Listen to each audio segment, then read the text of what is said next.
12 से लोगों के लिए गोल्डन चांस है जो पढ़ना है जनरल। सही है सर।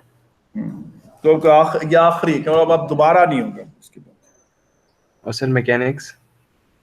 मैकेनिक्स तो चलती रहेगी जो तुम लोग जब तक हो। ठीक अभी है फॉर सर। स्टैटिस्टिक्स आखिरी दफा।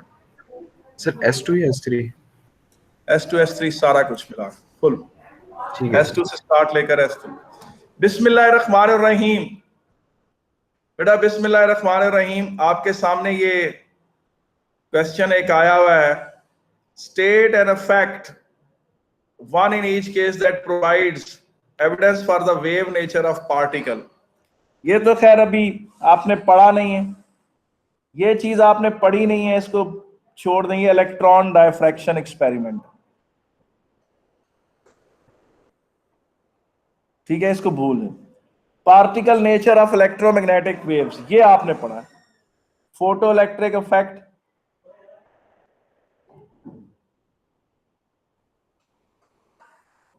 And Compton effect.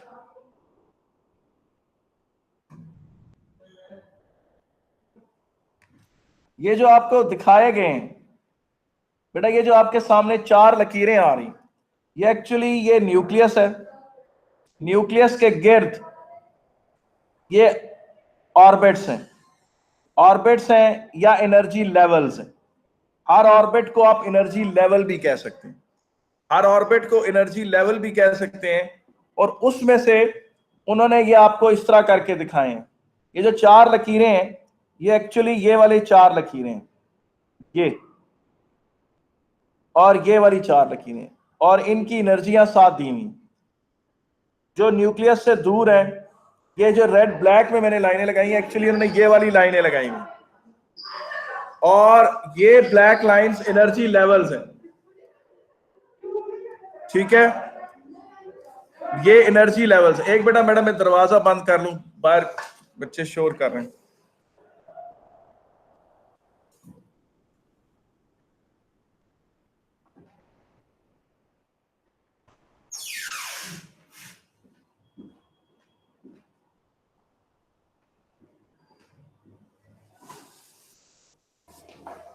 अच्छा जी, अब ये है कि 4 electron energy levels in the atom are shown in the figure 7.1।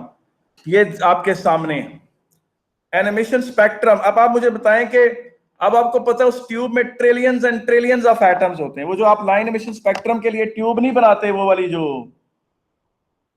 इस तरह करके वो ट्यूब होती है, जो जिसमें आपने जिस चीज का भी लाइन एमिशन स्पेक्ट्रम देखना हो, जिस चीज का भी लाइन एमिशन स्पेक्ट्रम देखना हो, आप उसको गैसियस हालत में इधर शामिल कर देते हैं। जैसे ये जिस जगह पर ये मैं ब्राउन कर रहा हूं ना, ये सॉरी ऑरेंज शेड कर रहा हूं, इस जगह पर वो गैस आ जाती, उसकी गैसियस फॉर्म में वो गैस यहां पर आ जाती।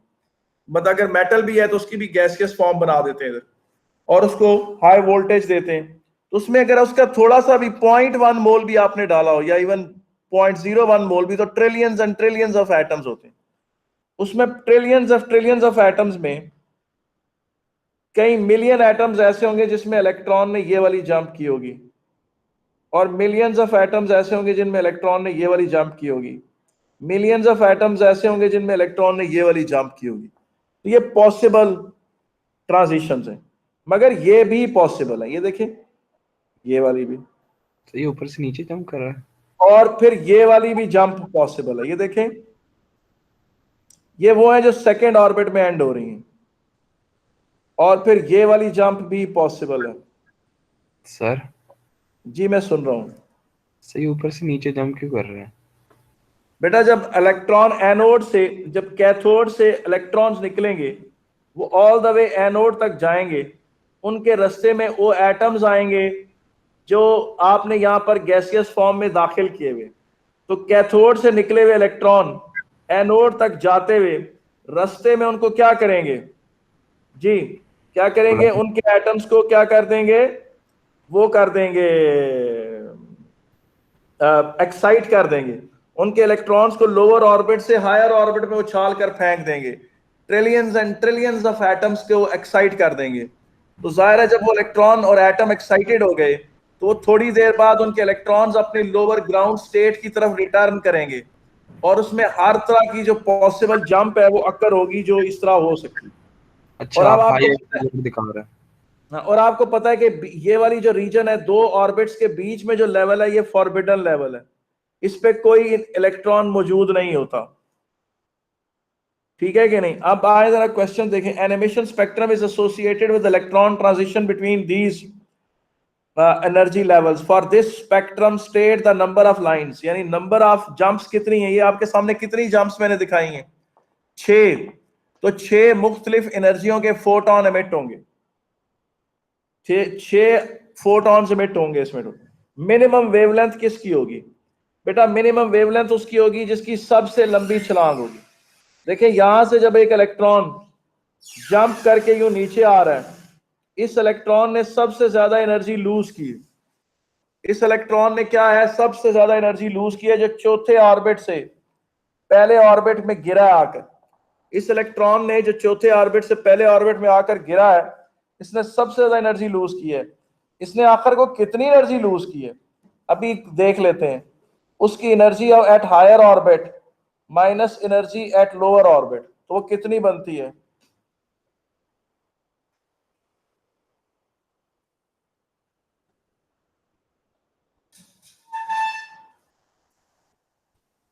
और ये कितना हो गया? ये बात गाओ तुम तराने शाद, बात जरा करो ना इसको कैलकुलेट। 4.57 जी ये कितनी आ गई? 4.57 इंटू 10 रेज टू पावर क्या आ गई? -19। माइनस। मैं इसको एक दफा नीट करके इसको इधर दोबारा भी लिख देता हूं, ताकि वो किसी को अगर वो कंफ्यूजन हो रही है एरो की वजह से।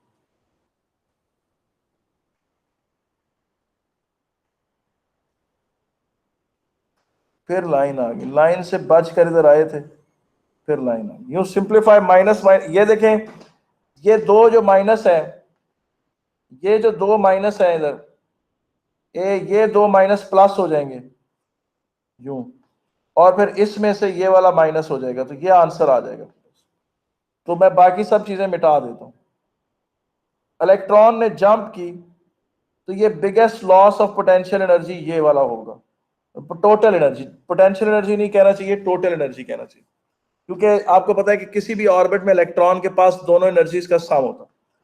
अब इस एनर्जी का फोटोन एमिट होगा। ये एनर्जी को आप एच सी ओवर लैम्डा के बराबर पुट कर दें। एच सी ओवर लैम्डा के क्या करते हैं? बराबर पुट कर। अब आपने इसको एच सी ओवर लैम्डा के बराबर पुट कर दिया। अब आप सॉल्व करें इस इक्वेशन को। अब इसमें आप वैल्यूज प्लग इन करें सारी बाकी भी।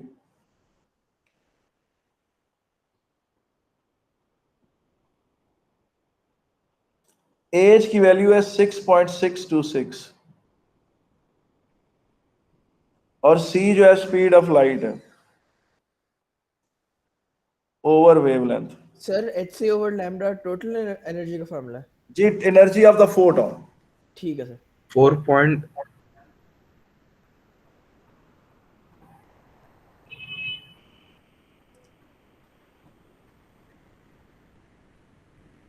जी क्या आंसर आया ये? सही आ रहा है 4.35। जी 4.35।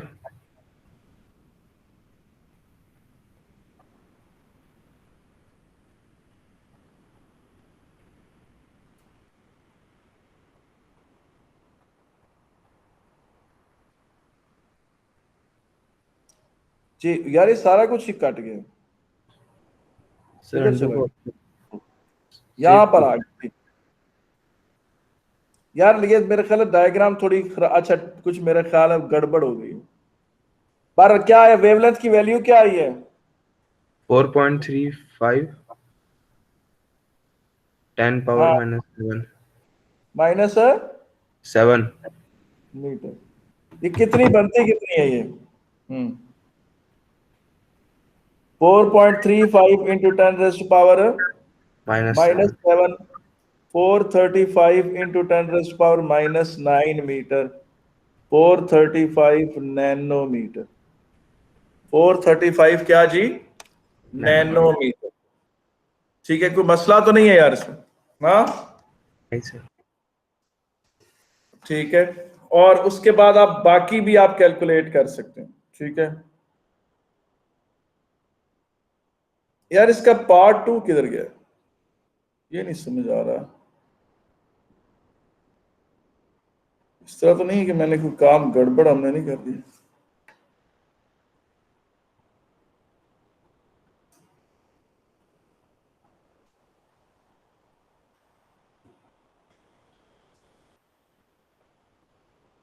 ये मैंने ना इसी को इसके ऊपर वो प्रिंट कर दिया है, मुझे लगता है इसका बाकी क्वेश्चन। चले ठीक है, चलो ठीक। अब अच्छा मुझे एक बात बताएं कि ये तो चले ठीक, चले सही है, इसको छोड़ देते हैं, आगे चलते हैं। मेरा ख्याल है कि मेरे पास एक वो क्वेश्चन और जगह पर मौजूद है, ये देखिए। यहां पर वो क्वेश्चन मौजूद जी। ये क्वेश्चन है जी कि how a line emission spectrum leads to an understanding of the existence of discrete energy levels in atoms। हाँ जी, how a line emission spectrum leads to an understanding of the existence of the discrete energy levels in the atom। ये question, explain how the line emission spectrum leads to an understanding of the discrete existence of discrete energy levels। सबसे पहली बात ये है, सबसे पहली जो चीज इसमें मैं कहूंगा वो ये है कि every element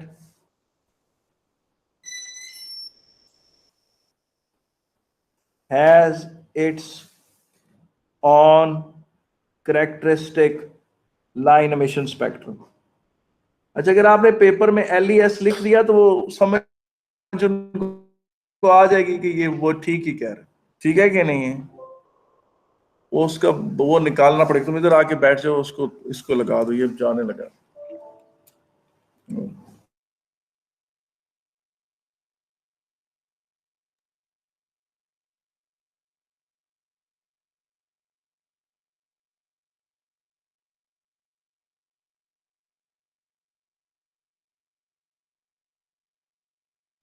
बेटा ये लाइन उसकी कट गई थी उसकी, तो वो दूसरा मेरा लैपटॉप ऑफ हो गया। एक मिनट ठहरे जरा।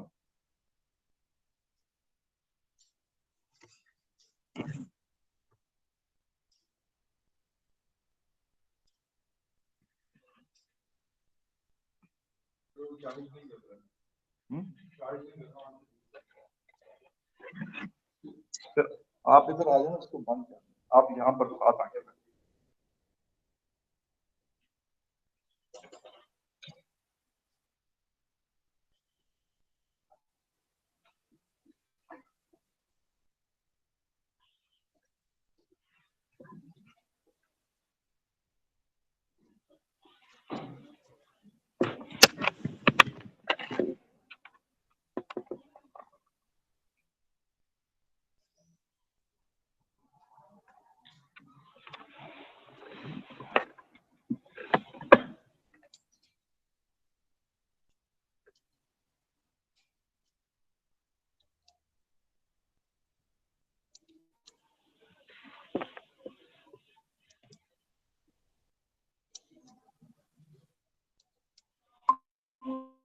जी बेटा, सॉरी।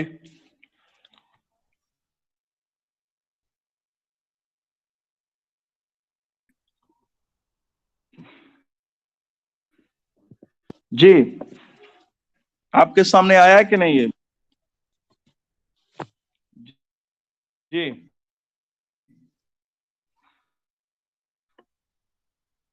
जी सर आ गया।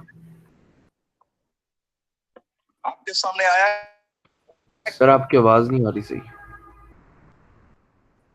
कि नहीं?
सर आपकी आवाज नहीं आ रही।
हेलो।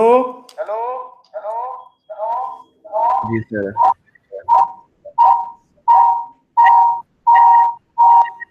आपको अभी आवाज आ रही है? हेलो। जी सर अब आ रही है। अच्छा बेटा देखिए यहाँ पर हम क्या लिख क्या रहे थे। जी सर आ रही है। Explain how line emission spectrum leads us to understand an understanding of the existence of discrete energy level. Every element has its own characteristic line emission spectrum. It always emits same wavelengths, frequencies, colors. ठीक है ना? It always emits same wavelengths, frequencies and colors. इसी तरह लिखते हैं जिस तरह मैंने बेशक लिखा है. Whenever the experiment is conducted, whenever experiment of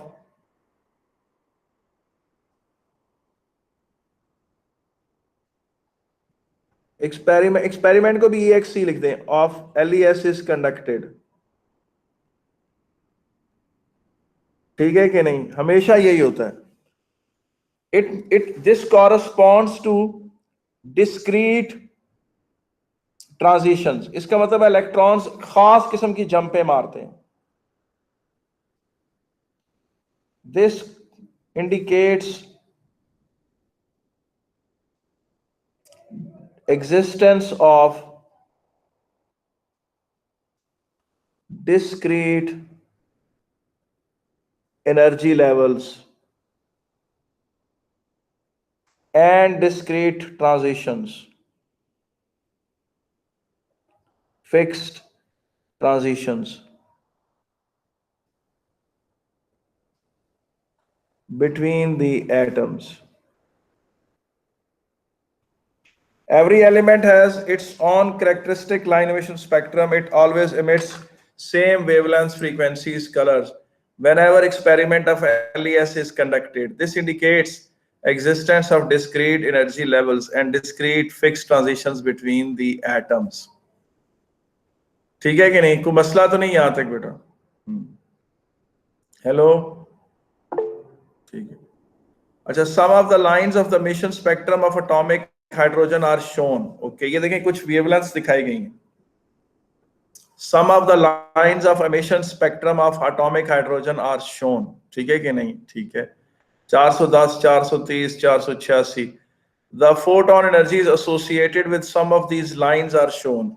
अब इनमें से हर एक के ऊपर उन्होंने इसके ऊपर फार्मूला लगाया hc/λ, और उससे जो भी इसकी वैल्यू आई वो यहां टेबल में एंटर कर दी। ठीक है ना? ये 3 × 10⁻⁻19 है। मुझे कैसे पता चला? मुझे इस वैल्यू से पता चला जो ऊपर आ रही है। ठीक है कि नहीं? अब इसी तरह से देखिए 410 ये वेवलेंथ है, यहां से इसकी एनर्जी यहां पर कैलकुलेट की हुई, और ये एनर्जी उन्होंने hc/λ से कैलकुलेट की। फिर 486 यहां है, उसकी एनर्जी गालिबन उन्होंने हमसे कही है कि आप करें। 434 की एनर्जी यहां लिखी हुई है। ठीक है, अब हमसे कहा उन्होंने complete figure 7.2 by calculating the photon energy for a wavelength of 486 nanometre. अब आप 486 नैनोमीटर की एनर्जी कैसे निकालेंगे?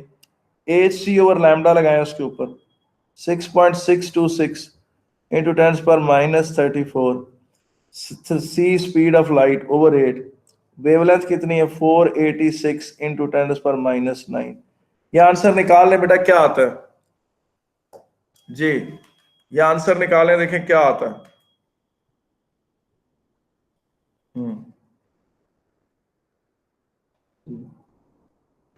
Sir 4.09 4.09 into 10⁻⁻।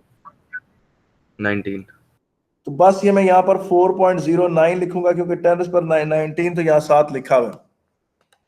ठीक है कि नहीं? अब आगे देखिए, energy levels of the single electron in hydrogen atom are shown. ये दिखाए गए हैं आपके सामने। आपको मैंने बताया था कि ऑर्बिट्स हैं ये। देखिए इसको थोड़ा छोटा कर लेते हैं, यूं कर लेते हैं ताकि ये नजर आ सके इकट्ठे। ये जो है ये n=1 है। ठीक है कि नहीं? और ये n= क्या है? 2 है। ये n=3 है, ये n=4 है, ये n=5, और ये n=6। ठीक है। अब वो कहता है use the data in the figure 1 to show that on the transitions associated with each of the 4 spectral lines shown in the figure 7.1 show each transition with an arrow। अच्छा, अब आपको वैसे मैं बताऊं कि मुझे क्या कहते हैं, पहले आप मुझे बताएं ये वेवलेंथ्स जो हैं ये जो ऊपर आई हुई हैं ये किस रीजन में? ये विजिबल रीजन में है, अल्ट्रा वायलेट रीजन में, या एक्सरे में, या इंफ्रारेड रीजन में? ये किस में है जी? बेटा ये किस रीजन में लाए करती हैं जी? ये वेवलेंस बेटा किस रीजन में लाए करती हैं? ये सारी की सारी विजिबल की हैं। Ajmer the great is right, ये सारी की सारी विजिबल रीजन की लाइट्स हैं। अच्छा, मुझे वैसे मैं आपको बताऊं अपने तजर्बे से पता है कि हाइड्रोजन एटम में जितने भी इलेक्ट्रॉन्स की जो जंप होती है, जितने भी इलेक्ट्रॉन्स जो हैं ये सेकेंड ऑर्बिट्स में से जो पहले ऑर्बिट में आकर आता है, या थर्ड से जो पहले में आता है, या जो फोर्थ से पहले में आता है, ये सारे के सारे अल्ट्रा वायलेट रीजन के। ये जंपें जो मैंने रेड से दिखाई हैं ये सारी की सारी यूवी रीजन में आती। यानी हाइड्रोजन एटम में जो सेकेंड ऑर्बिट से पहले ऑर्बिट में इलेक्ट्रॉन्स जंप कर रहे हैं, ये सारे के सारे जो हैं बेटा क्या हैं? ये वो हैं जो क्या उसे कहते हैं, अल्ट्रा वायलेट रीजन में। अब आप इधर आ जाएं, यहां से ये जंप इस तरह से होगी, ये कैलकुलेट करें, और ये वाली कैलकुलेट, इनमें से हम एक ही कैलकुलेट करते हैं, वो मैं आपको बता देता हूं कौन सी। हम ये वाली कैलकुलेट करते हैं, सेकंड से थर्ड वाली। हम कौन सी कैलकुलेट करेंगे? सेकंड ऑर्बिट से थर्ड वाली कैलकुलेट करेंगे। ठीक है, अब बाकियों को हम मिटा देते हैं, सारा कुछ मिटा दिया हमने। अब आप देखें energy loss as the electron jumps from second orbit third orbit to second. बड़ा कर लें इसको ताकि आपको वैल्यू नजर आ जाएगी। Energy loss as the electron jumps from second orbit third orbit to second orbit. और ये याद रखें इसके साथ 10⁻⁻19 भी, और इसके साथ भी इंटू 10⁻⁻19 है। ये क्या है? ये 2.42 है। ठीक है कि नहीं है? और ये क्या है? 5. 2.45, तो लॉस ऑफ एनर्जी कितनी हुई? -2.42 इंटू 10⁻19 -5.45 इंटू 10⁻19, ये आती कितनी है? 5.45 इंटू 10⁻19 इंटू 2.42 इंटू 10⁻19, ये निकाले जी।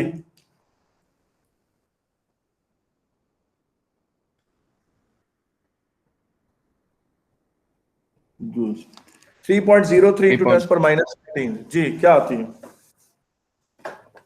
जी? यही जी। आ रही है। ठीक, अब इसको इक्वेट करें इक्वल टू 8c और लैम्डा और वेवलेंथ निकालें। ये loss of energy of electron है।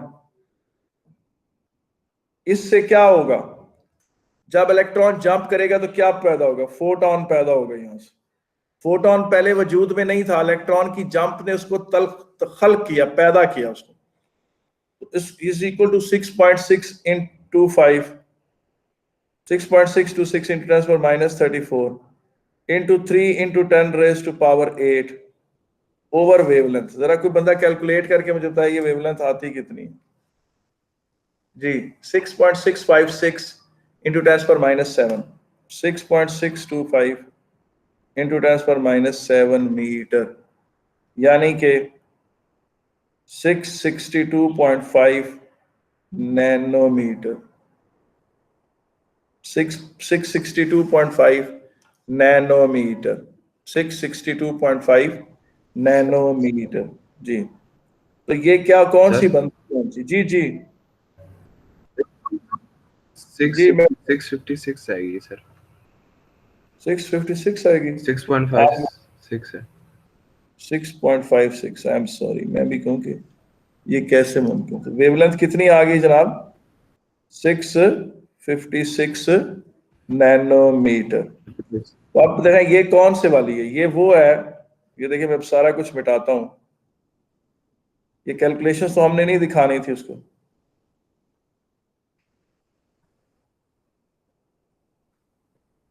ये देखें, ये वो आपके सामने ऑर्बिट्स आ गए। ये जनाब जो जंप हुई है ये 656 नैनोमीटर की होगी, ठीक है। अब आगे देखें, इसका मतलब है 656 तो हमने कवर कर ली, फिर 486 वाली कौन सी होगी? 486 लाजमी बात है कि चौथे से दूसरे में होगी। ये होगी 486 नैनोमीटर, ठीक है। इधर से एमिट होगा, यानी इधर से जो फोटोन एमिट होगा वो 656 का होगा। यहां इस जंप से जो फोटोन एमिट होगा वो 486 का होगा, और उसके बाद 434 है। ये वाली जो छलांग है इससे जो फोटोन एमिट होगा वो 434 नैनोमीटर का होगा, और उसके बाद वो जो आगे पीछे कौन सी रह गई थी 410 वाली। तो जनाब ये चीज देखें कि यहां से जो जंप करेगा तो वो यूं यूं यूं यूं, ये 410 नैनोमीटर। मुझे बताएं इसमें कोई मसला तो नहीं है? जी जी, नहीं सर। ठीक है कि नहीं है? तो ये था जनाब यार। जी जी, मैं क्या क्या कह रहे हैं आप? एरो हमेशा डाउनवर्ड होंगे। नहीं डाउनवर्ड नहीं, वो तो फोटोन एमिट होना ना, फोटोन एमिट होकर इधर जाए, मुझे क्या गर्ज है? मुमकिन है फोटोन इस तरफ को गया हो। नहीं, ठीक है एरो जी। सर, हाँ, एरो डाउनवर्ड होंगे। इलेक्ट्रॉन के लाइन जंपिंग के डाउन एरो। के एरोस नीचे होंगे। ये क्योंकि एमिशन के, अगर वो एब्जॉर्प्शन, अगर वो कहता है एब्जॉर्प्शन दिखाओ तो फिर यूं दिखाते कि जनाब इलेक्ट्रॉन एनर्जी एब्जॉर्ब की है, तो फिर यूं दिखाते। ठीक है, ठीक है सर। ठीक है, कोई ठीक है मसला? सर। ठीक है यार, यही आज के लिए यही है। This is the thing, this brings this topic to